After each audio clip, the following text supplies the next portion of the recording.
नमस्कार साथियों, अनअकैडमी की यूट्यूब सीरीज में एक बार फिर से आप सभी का बहुत बहुत स्वागत है। तो हम इस माध्यम का एक बार फिर से इस्तेमाल करने जा रहे हैं जहां पर सभी तरह की नई जानकारी और सभी तरह के करंट अपडेट्स आपको जानने और सीखने को मिलेंगे। ठीक है, तो आज का जो टॉपिक है वह है, क्या विलुप्त हो चुके डोडो फिर से जीवित होंगे।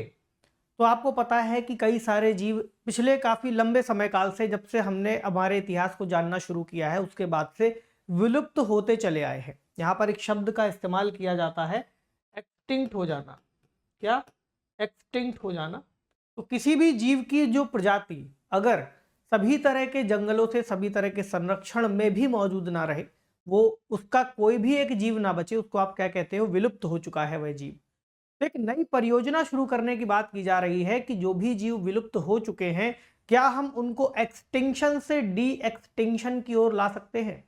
और इस पर फिर कई सारे सवाल आपको देखने को मिलेंगे कि अगर कोई जीव डी एक्सटिंक्ट हमें करना है तो इसके प्रभाव क्या पड़ेंगे, और क्या वाकई में जो जीव विलुप्त हुआ है हम उसी जीव को फिर से डी एक्सटिंक्ट कर रहे हैं। ऐसे कई सारे सवाल हैं जो आज के इस टॉपिक में आपको जानने और सीखने को मिलेंगे। देखिए इसकी खबर क्या है। खबर है, de extinction the dodo, why scientist are planning to bring back the bird to Mauritius.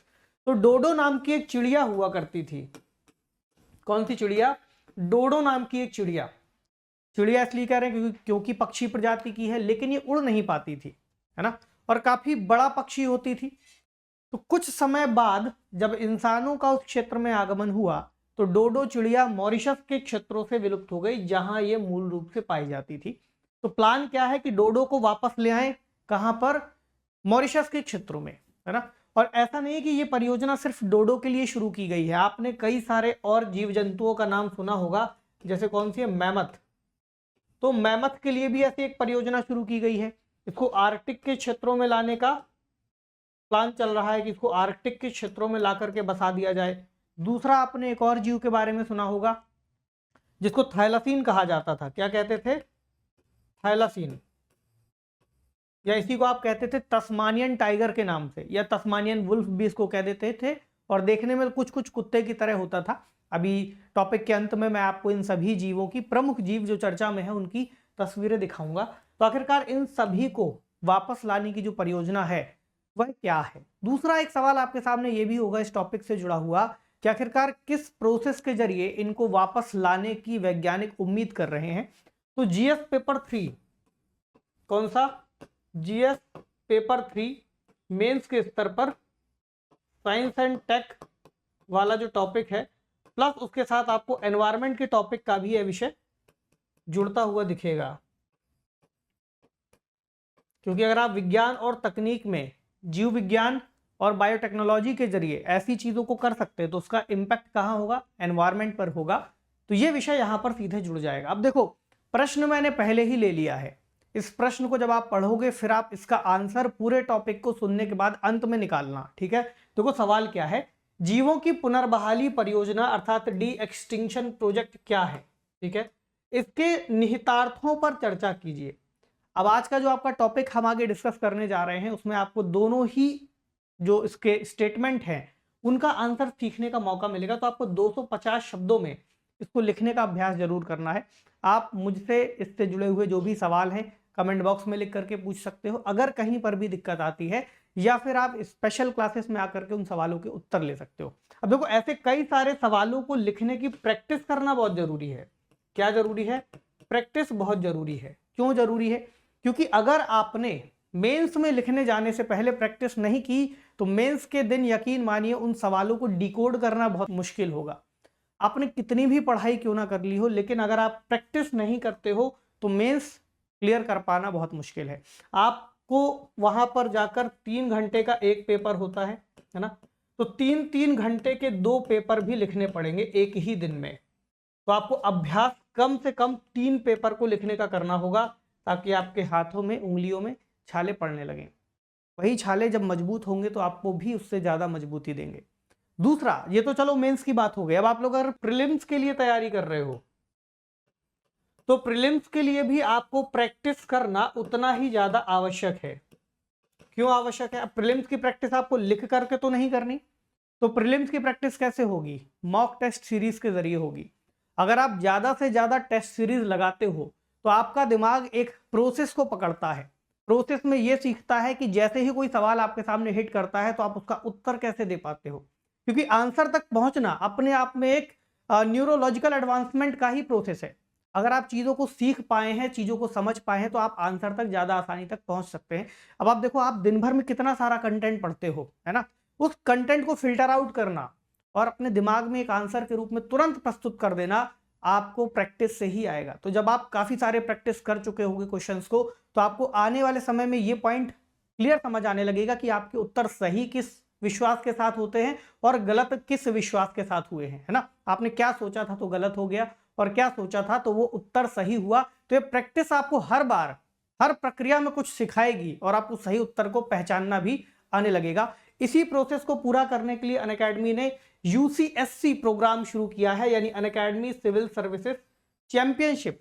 एक चैंपियनशिप है जो आपको एक ऑल इंडिया लेवल पर सीखने का मौका देगी। और सीखना किस तरह से? आपको टेस्ट के माध्यम से। तो जब आप इस टेस्ट को लगाओगे तो वही जो टेस्ट की मैंने प्रैक्टिस की बात की है, यहाँ पर आपको प्रैक्टिस करने का मौका मिलेगा। और न केवल प्रैक्टिस का मौका मिलेगा बल्कि आपको एक यूपीएससी के पैटर्न के नजदीक पहुंचने का मौका मिलेगा। जो क्वेश्चन आपको प्रीलिम्स में मिलने वाले हैं, लगभग उसी तरह के प्रश्न आपको यहाँ मिलेंगे। और आप अकेले नहीं होंगे, यानी आप अकेले नहीं होंगे जो इस टेस्ट सीरीज को दे रहे होंगे। आपके साथ पूरे देश से विद्यार्थी जुड़ेंगे और यहाँ पर कॉम्पीट करेंगे। आप अंतिम रूप से देख पाओगे कि आपका नाम उस लिस्ट में कहाँ आया, जो लगभग वैसा ही आपको प्रतिफल देगा जैसा कि आप वास्तविक एग्जाम को देकर के आओगे, है ना? अब देखो, इसमें न केवल टेस्ट है बल्कि उस टेस्ट के प्रभाव और उसके परिणाम भी आपको देखने को मिलेंगे, क्योंकि गाजर और डंडे की नीति बहुत जरूरी होती है। लेकिन यहाँ पर डंडे की आवश्यकता नहीं है क्योंकि आप लोग यूपीएससी के एस्पिरेंट हैं, लेकिन गाजर की आवश्यकता पड़ सकती है। यानी कि कई सारे विद्यार्थी देखो ऐसे हैं जिनको आज के समय तकनीक से जुड़ना पसंद है, और तकनीक से जुड़ना बहुत आवश्यक है। क्यों आवश्यक है? क्योंकि अगर आप तकनीक से नहीं जुड़ोगे तो मेरा मानना यह है कि आप लोग अभी मेरी क्लास देख रहे हो, यहाँ पर भी तकनीक आपको मुझसे जोड़ करके रख रही है। भले आप मोबाइल फोन में उस क्लास को ले रहे हो या फिर लैपटॉप में ले रहे हो। कई बच्चे ऐसे होंगे जिनके पास सिर्फ मोबाइल फोन होगा, वो चाह रहे हो कोई लैपटॉप, कोई टैबलेट वगैरह उनको मिल जाए ताकि वो कुछ पीडीएफ को पढ़ सके या कुछ अन्य कंटेंट, अन्य रिसोर्सेज का इस्तेमाल कर सके। तो अगर आप इस टेस्ट सीरीज को ज्वाइन करते हो तो आपको ये सभी चीज़ें भी यहाँ पर जीतने का अवसर मिलता है। इसके अलावा कई बच्चों का मोटिवेशन कुछ समय बाद डाउन हो जाता है। उनको लगता है कि कोई ऐसा व्यक्ति मिले जिससे बात करके मज़ा आ जाए। तो ब्यूरोक्रेट से बात करना या उन लोगों से बात करना जिन्होंने इस एग्ज़ाम को खुद ही निकाला है, एक बहुत अच्छी युक्ति हो सकती है। तो यहाँ पर आपको एक पूरा दिन किसी भी ब्यूरोक्रेट के साथ बिताने का मौका मिल सकता है। वैसे तो जो भी सरकारी प्रशासनिक व्यक्ति हैं वो व्यस्त रहते हैं, लेकिन ये मौका आपको अनअकैडमी यहाँ पर दिलाएगा। इसके अलावा अगर आपको मुझसे मिलना है, अनअकैडमी के और एजुकेटर्स से मिलना है, तो वो भी ऑप्शन आपके पास रहेगा। तो इसको आप ज्वाइन कीजिए। और ये जो टेस्ट है ये याद रखिएगा 17 दिसंबर को लाइव होगा, तो आप इसको एनरोल कर लो। नीचे आपको डिस्क्रिप्शन बॉक्स में इसका लिंक मिल जाएगा, करके देखो, आपको समझ आएगा कि इस तरह की टेस्ट सीरीज न केवल अभी आने वाले टाइम में ऐसी और भी टेस्ट सीरीज होंगी, तब आपको क्लैरिटी मिलेगी कि ऐसी टेस्ट सीरीज लगाने की बात बार बार हम आपसे क्यों कह रहे हैं, है ना? तो लगा लो इसको, उसके बाद मुझसे बात करना, फिर बताना कि आपको इससे कितना लाभ मिला है, क्या मोटिवेशन आया है ना? चलो आगे बढ़ते हैं टॉपिक पर। तो डोडो की बात हम कर रहे थे कि आखिरकार डोडो को हम डी एक्सटिंक्ट करना चाह रहे हैं। तो बायोटेक्नोलॉजी से जुड़ा हुआ ये टॉपिक है। अब ध्यान से समझिएगा, डोडो के लिए एक शब्द चलता है। क्या चलता है? As dead as dodo. ये किसने कहा था? ये एक पर्यावरणीय इतिहासकार थे, अन्ना गुआस्को। अन्ना गुआस्को कह गए थे कि एज डेड एज डोडो, अर्थात डोडो की जो मृत्यु जिस तरह से हुई, डोडो जिस तरह से एक्सटिंक्ट हुआ, वो अपने आप में एक प्रतीक बन गया किसी के मर जाने का। यानी डोडो की जिस तरह से मृत्यु हुई कि उसका एक भी जीव बाकी नहीं बचा और बहुत तेजी से विलुप्त हुई। लगभग अगर आप देखोगे तो 80 वर्षों के आसपास सभी जीव विलुप्त हो गए, जितने भी उनके जीवित जंतु जंगलों में मौजूद थे। तो 17वीं शताब्दी के अंतिम दशकों में, यानी लगभग 1650 के बाद का जो समय था, 1670-1680 तक, लगभग पूरी की पूरी प्रजाति यहाँ पर विलुप्त हो गई।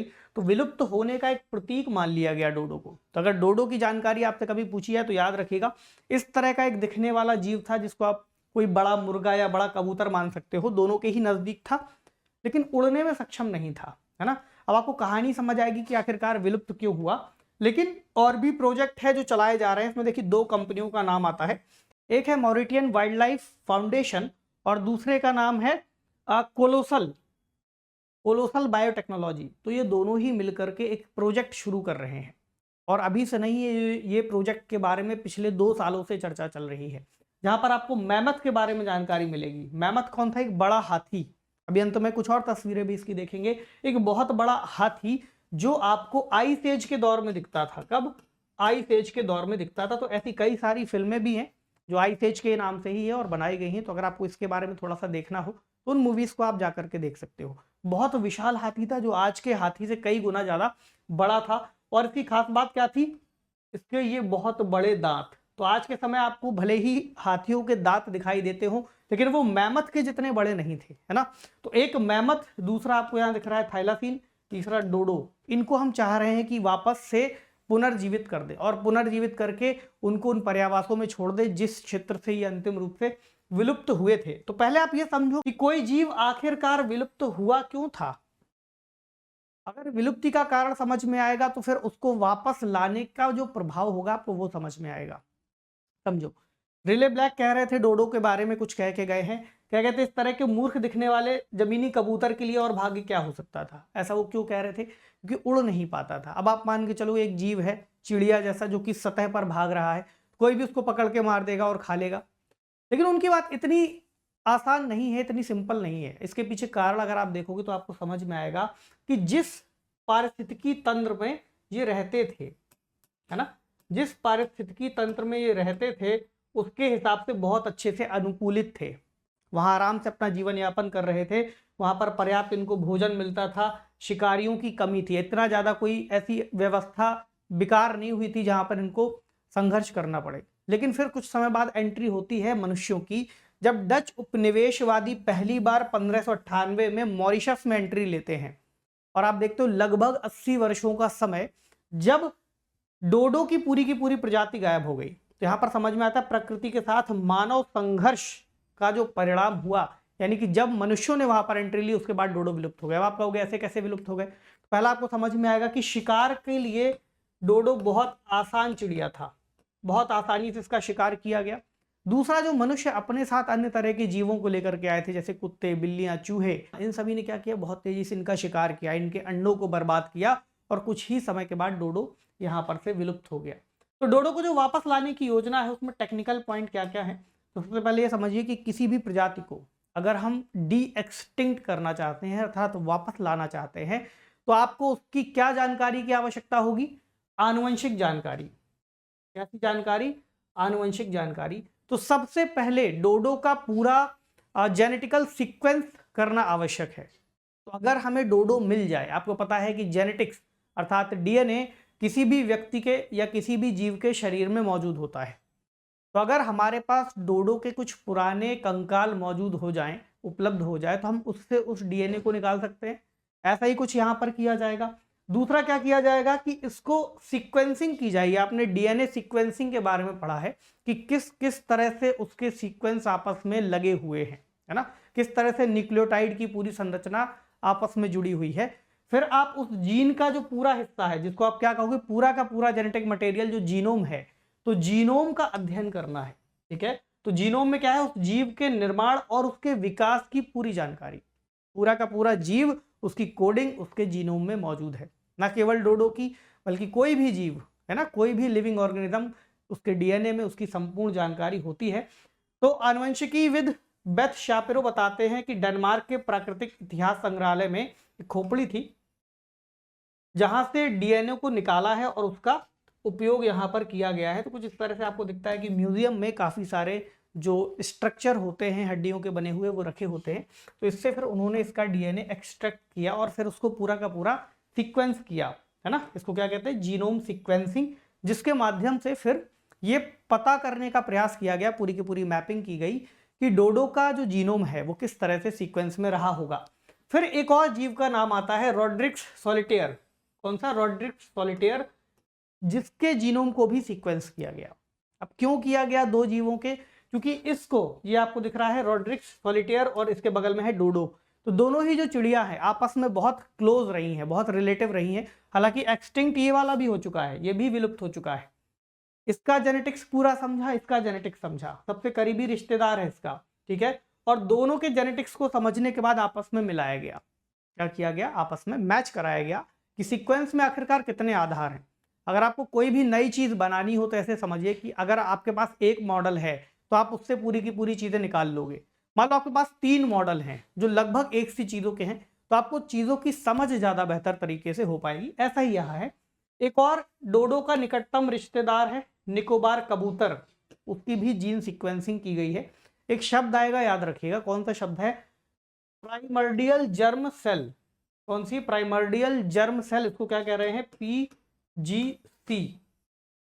तो पीजीसी का उपयोग किया गया है। आप देखते हैं किसी भी जीव के बनने में जर्म कोशिकाएं काम करती हैं, तो इनको क्या कह रहे हैं, प्री जर्म कोशिकाएं हैं। अर्थात स्पर्म या ओवम बनने के पहले की जो सेल्स हैं जो इनको डिवाइड करती हैं या इनका निर्माण करने में सहायक होती हैं, उनको क्या कहते हैं, प्राइमर्डियल जर्म सेल।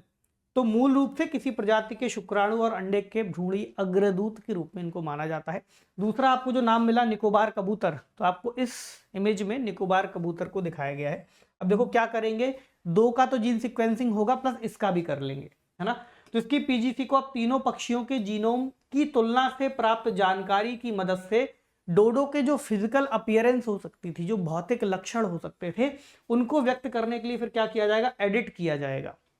अब जो एडिटेड पीजीसी है अर्थात उसकी जो जर्म सेल है उनको एडिट कर दिया आपने, फिर क्या किया, किसी जीवित जीव के अंदर डाल दिया, या आप उसको लैब में भी बना सकते हो या किसी जीवित जीव में डाल सकते हो। इसको क्या कहते हैं, अंतर प्रजातीय सरोगेट। अर्थात इसको मान लो एक बांझ मुर्गी और मुर्गे के भ्रूण में डाल दिया, फिर उसको उठा करके इस मुर्गी के भीतर स्थापित कर दिया। अब जो बच्चा जन्म लेगा वो कौन होगा, वो डोडो होगा, ठीक है। जब मुर्गी और मुर्गा प्रजनन करेंगे तो वे डोडो संतान को जन्म देंगे। ये एक सैद्धांतिक व्यवस्था है जिसके बाद डोडो उत्पन्न हो सकता है।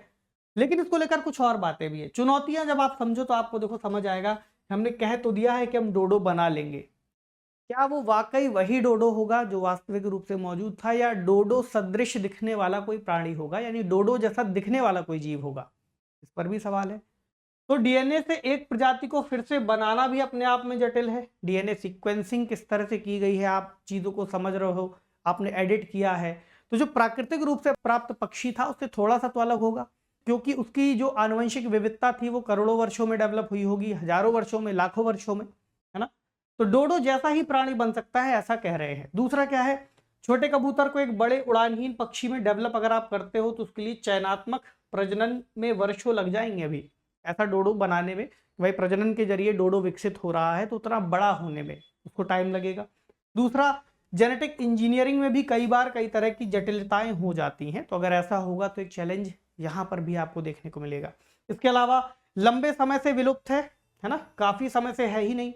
तो आज के समय देखो, आपको पता है कि एवोल्यूशन कैसे होता है, विकास एक क्रम में चलने वाली या क्रमिक प्रक्रिया है। धीरे धीरे कोई भी जीव अपनी परिस्थितियों से सरवाइव करता है और सीखता है और जीवित बचता है। सर्वाइवल फॉर फिटेस्ट, जो जीवित बचता है वही जीवित रहता है। अब आप इसको फिर से उसके मूल निवास पर लाना चाहते हो, जब आप लाओगे तो वर्तमान समय जो आज के मॉरिशस के रूप में आपको दिखेगा, मान लो मॉरिशस में लाते हैं तो मॉरिशस क्या उस समय काल या 200 या 300 या 400 साल पहले जैसा मॉरिशस होगा? नहीं, वहां पर बिल्डिंग्स बन चुकी हैं, वहां पर नई तरह की व्यवस्था हो चुकी है, काफी सारे पुराने जीव जंतु हट चुके हैं, नए जीव जंतु आ चुके हैं। तो आपको इसके संरक्षण में काफी ज्यादा चीजों को खर्चना पड़ जाएगा, रिसोर्सेस काफी ज्यादा लगेंगे। वहां कई सारी आक्रामक प्रजातियां आ चुकी हैं, कौए, गिद्ध, सुअर, है ना, जंगली कुत्ते, जंगली बिल्लियां, बहुत सारे अन्य जीव आपको मिल जाएंगे जो डोडो को नुकसान पहुंचा सकते हैं। तो आपको इनको या तो बहिष्कृत करना होगा, वहां से हटाना पड़ेगा, कहीं और बसाना पड़ेगा, या फिर नियंत्रित करना पड़ेगा, खर्च करना पड़ेगा। तो जिस जीव को आप लेकर के आए हैं, क्या उसकी पुनर्बहाली इतनी खर्चीली हो जाएगी कि आप फिर बाकी जीवों का संरक्षण नहीं कर पाएंगे? तो एक इसका सॉल्यूशन ये है कि डोडो को वो क्या करेंगे, मुख्य द्वीप के पास का एक आइलैंड है ना, राउंड आइलैंड और आइग्रेट्स आइलैंड पर ही लेकर के जाएंगे, जो दोनों निर्जन है और पहले जैसे काफी संरचना में अभी भी मौजूद है। तो मॉरिशस में डोडो को फिर से लाने से इसके नाजुक पारिस्थितिकी तंत्र को फिर से बहाल करने में एक मदद मिल सकती है। अगर आपसे इस टॉपिक पर इसका लाभ पूछा जाए कि इसको कर क्यों रहे हैं, तो इसके जो लाभ है उसमें क्या है, पारिस्थितिकी तंत्र की बहाली की बात की गई है। क्यों की गई है? आपको पता है कि डोडो की चोंच क्या थी, बहुत बड़ी थी। तो डोडो एक बड़े तरह का फल खाता था और फलों को खाने के बाद उसके बीजों को बिखेर देता था, जिससे जो पौधों की वृद्धि है वो काफी ज्यादा होती थी। तो बीजों का फैलाव होता रहता था और हर जीव की इकोसिस्टम में कोई ना कोई भूमिका होती है, इसलिए डोडो की भी यहाँ पर भूमिका थी। तो मान रहे हैं कि जो इकोसिस्टम मॉरिशस का खराब हो रहा है, वहां पर डोडो को लाने से काफी हद तक इकोसिस्टम बैलेंस हो सकता है ना। तो पुनर्जीवित करने की जो तकनीकें हैं, अगर हम उनका इस्तेमाल करना शुरू करते हैं और सफलतापूर्वक इस्तेमाल कर पाते हैं, तो तकनीक जितनी इस्तेमाल की जाएगी उतनी ही रिफाइन होगी, यानी उतनी ही तकनीक डेवलप होती जाएगी। हम अपनी गलतियों से सीखेंगे, आने वाले समय में उसको और एक्यूरेट करेंगे। जैसे शुरुआत में आप देखते थे कंप्यूटर कितना बड़ा होता था, आज के समय आपका मोबाइल फोन ही कंप्यूटर से, शुरुआती कंप्यूटर से कई गुना ज़्यादा शक्तिशाली है। तो तकनीक विकसित होती जा रही है, इंटरनेट में तेजी आती जा रही है, तो आप मान के चलोगे कि ये तकनीक भी अच्छी और ज़्यादा बेहतर होगी। अगला, अगर हम डी एक्सटिंक्शन ना भी करें, यानी जो जीव विलुप्त हो चुके हैं उनको वापस ना लाएं, बल्कि ऐसे जीव जो विलुप्ति की कगार पर पहुंच चुके हैं, जैसे वन हॉर्न राइनो, एक सींग वाला गैंडा, या कई अन्य गैंडों की बात आती है, ऐसे बहुत सारे जीव हैं जिनके जीवन को खतरा है ना, जो बिल्कुल विलुप्त होने वाले हैं। तो आप उनके जीवन को फिर से बचा सकते हो, फिर से उनकी प्रजाति को बढ़ा सकते हो और उनका संरक्षण हो सकता है। अगला, जलवायु परिवर्तन, जैव विविधता हानि का भी समाधान इससे निकल सकता है। और जो मानव जनित विलुप्तियां हुई हैं, मनुष्यों के प्रभाव की वजह से जो जीव विलुप्त हुए हैं, उस विलुप्ति को भी रोका जा सकता है, कम किया जा सकता है या पुनर्बहाल किया जा सकता है। ठीक है, तो मैंने आपको मैमथ की बात बताई थी। देखो आपको इस चित्र में दिख रहा है ये मैमथ, इसके देखिए सींग कितने बड़े हैं, और वर्तमान समय में जो एशियन एलिफेंट है या अन्य हाथी है उनकी तुलना में कहीं गुना ज़्यादा बड़ा है। दूसरा, आपको और भी जीव मिलेंगे, जैसे एक घोड़े जैसा जीव हुआ करता था, एक चूहे जैसा था जो विलुप्त हो गया, है ना। आप यहाँ पर देखो, ये क्या है, तस्मानियन वुल्फ, या इसको तस्मानियन टाइगर भी कह देते हैं। ऐसा क्यों बोलते हैं? क्योंकि इसकी पीठ में आपको दिख रहा है कि एक चीते जैसी संरचना है, लेकिन ये देखने में कैसा है, कुत्ते जैसा या भेड़िए जैसा। तो दोनों ही नाम इसके लिए प्रचलन में आते हैं। एक जीव है फैट टेल्ड डनर्ट। तो जैसा अभी आपने देखा कि उस कबूतर या मुर्गी में उसकी जो जीनोम सीक्वेंसिंग के बाद डोडो के जेनेटिक्स को एंटर कराया जाएगा, उससे एक नया भ्रूण बनाया जाएगा, वैसा ही कुछ प्रयोग इसके साथ किया जा रहा है, तस्मानियन वुल्फ के साथ और फैट टेल्ड डनर्ट के साथ, क्योंकि इसका निकटतम फैमिली मेंबर है। तो इसकी कोशिकाओं को मिला करके भी फिर एक इस तरह के प्रोजेक्ट को भी सफल बनाने का प्रयास किया जा रहा है। उम्मीद है आज के इस डिस्कशन से आपने काफी कुछ सीखा होगा। जो प्रश्न मैंने आपको दिया था, वीडियो को पीछे ले जाइए और उस प्रश्न को आप फिर से लिख करके सॉल्व करने का प्रयास कीजिए। कहीं पर भी समस्या आती है, आप बेझिझक उससे जुड़ा हुआ सवाल मुझसे पूछिए। स्पेशल क्लास में आइए और वहां पर भी सवाल पूछ सकते हैं। तो टेलीग्राम का जो लिंक है आपको कमेंट सेक्शन में मिल जाएगा, ताकि जब भी कभी क्लास होगी उसका जो जानकारी है आपको वहां पर शेयर कर दी जाएगी। तो पढ़ते रहिए, अपना खूब सारा ख्याल रखिए। शुक्रिया।